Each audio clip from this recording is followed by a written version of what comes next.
Montre-lui. Faut que la queue elle reste dehors. Dis-lui où c'est.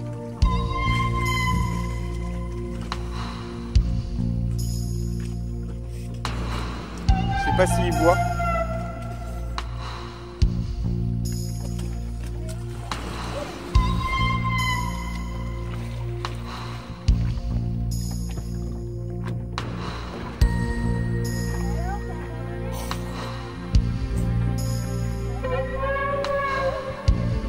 Il est au bon endroit?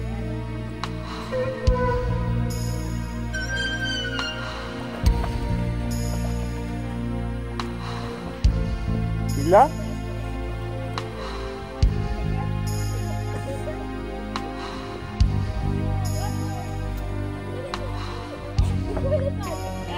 Je crois pas que ce soit le même, mais ah si, c'est le même, c'est bon. Après 3 jours de mouillage, nous sommes repartis en direction de Cadaqués. Bon, j'ai eu des petits problèmes de prise de son, donc je vais faire la voix off. Donc là, le but du jeu est de sortir de la baie du port de la Selva, et ensuite de longer la côte en direction du Cap Créus. Évidemment, le vent n'est pas dans le bon sens, on décide de partir à la voile en tirant des bords.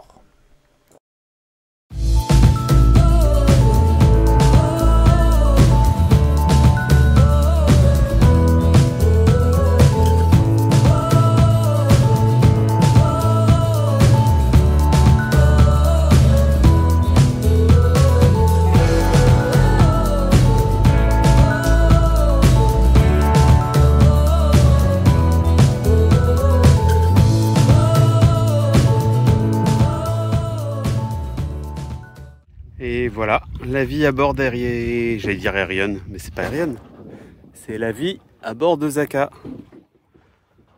On est à la voile, avec tranquille, il n'y a pas un bruit, on avance peinard, la mer est superbe, et le one pêche, on avance à 1,7 nœuds. Aurélie fait le repas.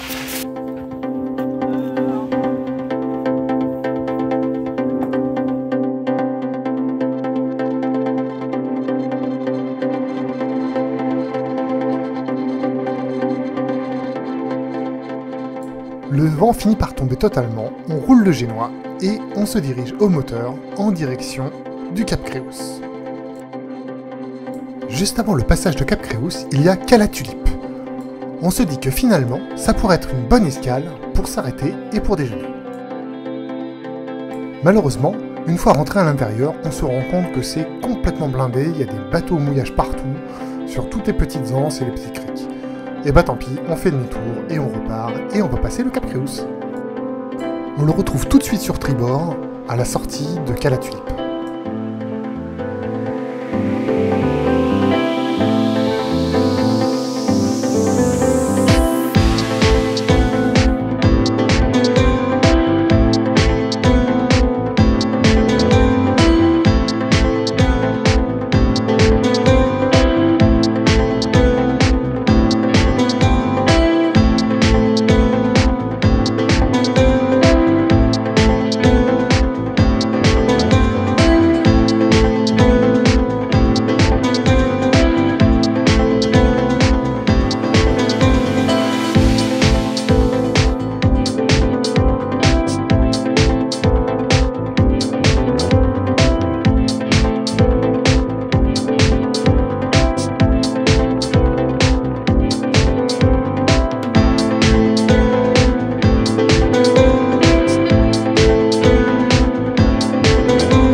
À la sortie du cap, on retrouve une houle assez marquée qu'on n'avait pas du tout anticipée. On ne le sait pas encore, mais cela va avoir un impact sur la suite de la journée. Comme on a le temps, on décide d'aller faire un peu de pêche au niveau des tombants au large du cap Créus.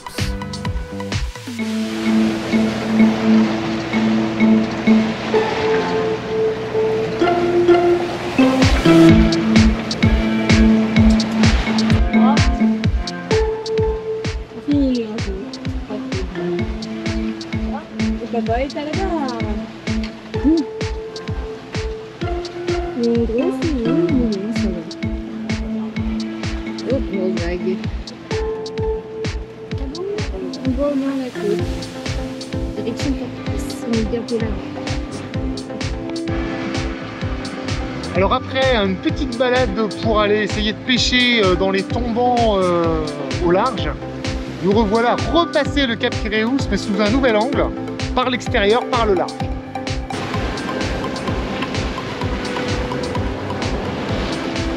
Ah, c'est joli. Et ici ça pêche, ça pêche. Et pour l'instant pas de grand succès. Est-ce qu'on va pouvoir manger ce soir?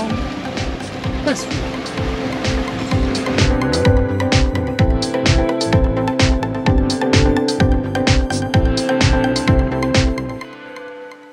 Là, il va falloir qu'on arrête le moteur, il va falloir qu'on vire, on va rentrer dans la lettre. C'est étonnant, on va dire, ça canne, comment elle se comporte là. T'as quelque chose, chérie? Bah non, toujours pas. Hein.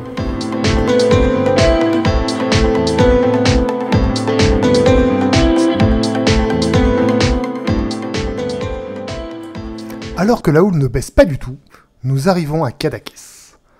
Le Bosco, qu'on a appelé par VHF, nous accompagne jusqu'à la bouée que nous avions réservée. Elle se trouve juste à côté du chenal, complètement à l'extérieur du parc de bouée. En d'autres termes, la houle, on la reçoit en direct.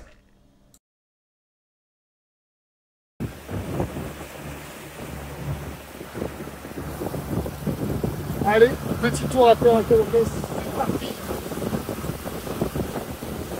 Oui mais voilà, bien que le Bosco nous ait dit que la houle allait se calmer la nuit, quand on revient de notre balade à terre, on se rend compte que ça continue à bouger.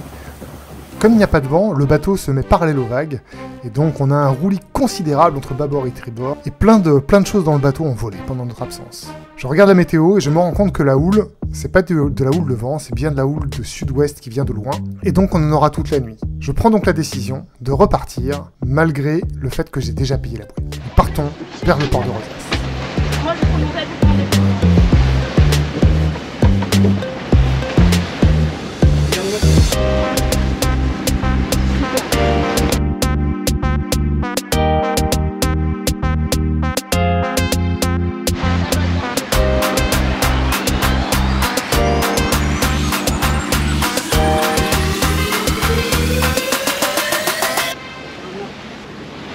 Va prendre des gâteaux dans le sac.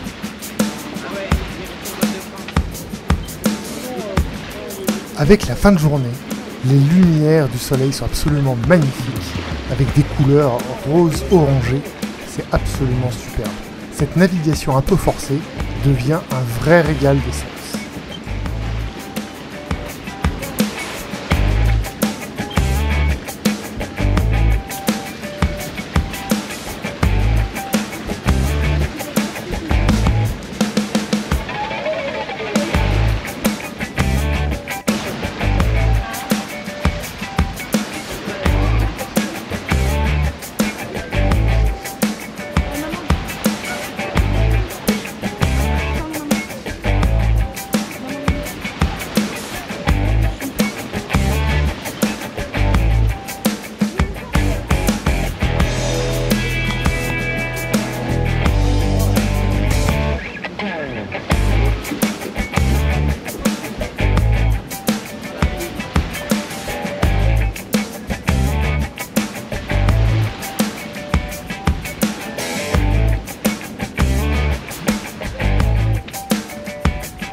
Voilà ce qu'on voit quand on est là-bas derrière.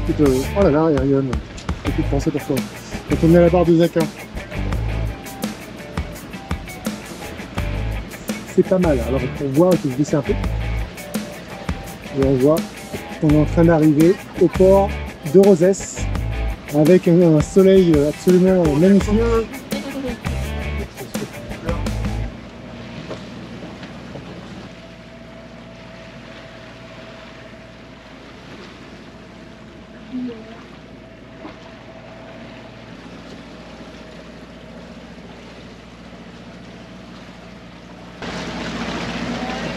Et arrivé sur le port de Rosès.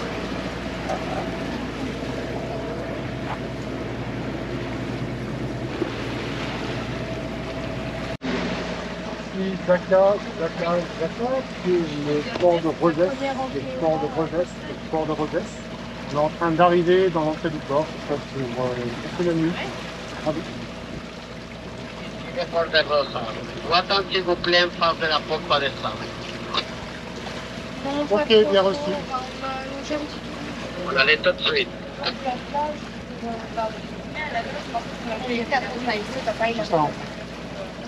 Donc là, il t'a demandé, il t'a dit quoi? On a dit un peu et qu'ils arrivent tout de suite. Voilà. D'accord. Super, c'est français, hein, franchement. Ah, ici, on est juste à côté de la montagne. Ils doivent avoir l'habitude. Ah oui, de French. Combien de mètres votre bateau s'il vous plaît? 11 mètres 62.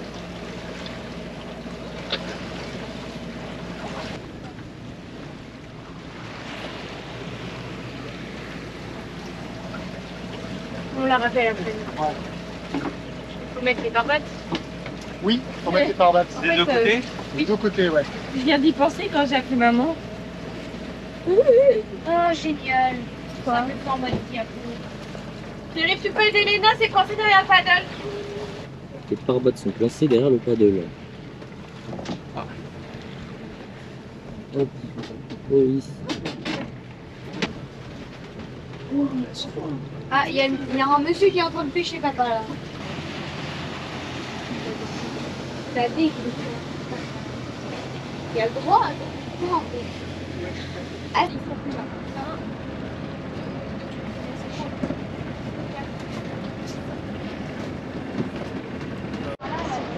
Voilà, nous sommes devant la station-service, c'est important. Et s'il vous plaît, 5 minutes. 5 minutes, nous arrivons. Parfait, merci. Et ils sont là dans 5 minutes. On arrive à Rosès, on attend que les gens de la capitainerie viennent pour nous amarrer. Et il y a tonton qui est là. Coucou tonton. Avec Ewen qui vient de passer. Là, on a le port de pêche. Là-haut, je sais pas trop si on le voit bien. Mais il y a une espèce de village château. Un vieux château qui a servi de villa. Dans le coin là-haut. Là. Avec des petites maisons dans la montagne. C'est très beau. On a eu un coucher de soleil magnifique derrière. On n'a pas vu de rayon vert. Et il y a le petit port avec la pompe à essence et un supermarché 24 heures sur 24. C'est calme, la mer est calme. Comparé à Cadaqués tout à l'heure. C'est juste là les familles. On voit là-bas les gros hôtels Bien, en plus, regarde où on va se mettre. et les maisons Ah, c'est sur, pas aller loin. sur le haut. Et ils nous font signe là-bas dans leur petite voiturette. Faut les suivre. Et on va les suivre. Et nous sommes en train d'arriver à notre place. Oui. Nous, on va se mettre là. Bas. Oui.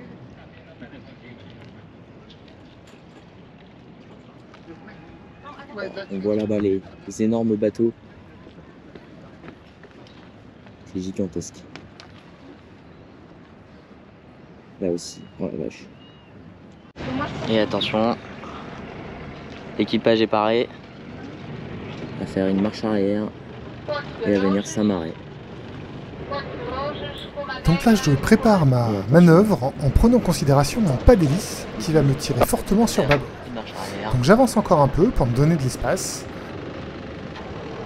Une fois que c'est fait, j'enclenche la marche arrière à petite dose. Dès que je sens que le bateau commence à déraper sur bâbord, je réduis les gaz, de manière à ce que la traction arrière prenne le pas sur la dérive latérale. Une lueur du soleil derrière là-bas, c'est sublime.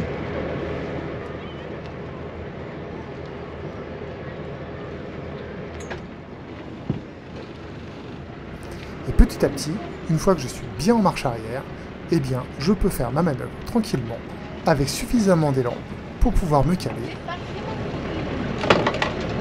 Et c'est parti, marche arrière enclenchée. On commence la manœuvre. Je n'ai plus qu'à viser entre les deux bateaux pour y arriver.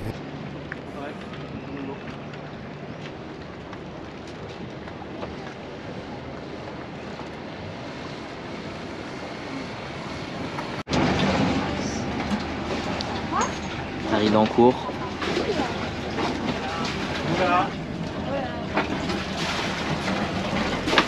Et en arrivant près du quai, un bon coup de marche avant permet d'arrêter le bateau.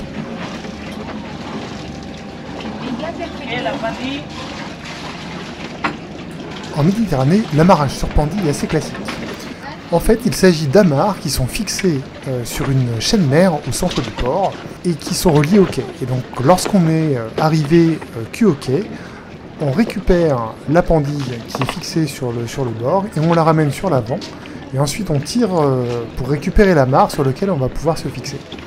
Alors, c'est assez efficace pour se tenir, puisqu'il y en a de chaque côté. Bon, l'inconvénient, c'est que comme la pendille traîne au fond, elle est souvent couverte de vase, et l'avant du bateau se retrouve pratiquement systématique, complètement sali. Et la deuxième.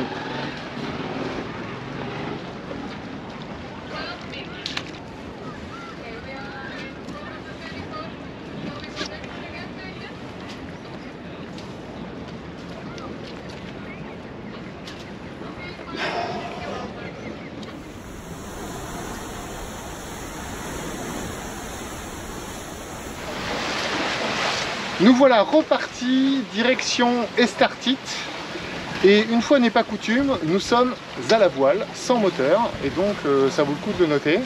Donc on a un petit 15 nœuds de vent, avec, et là on avance à 6 nœuds et demi à la voile, avec du coup la grande voile en haut, et le génois avec un riz, donc qui est roulé jusqu'à la première boule, qui permet de réduire un petit peu la gîte. Et du coup c'est très confortable. Et la partie de pêche est recommencée avec une ligne là-haut, une ligne en bas et une ligne là-bas.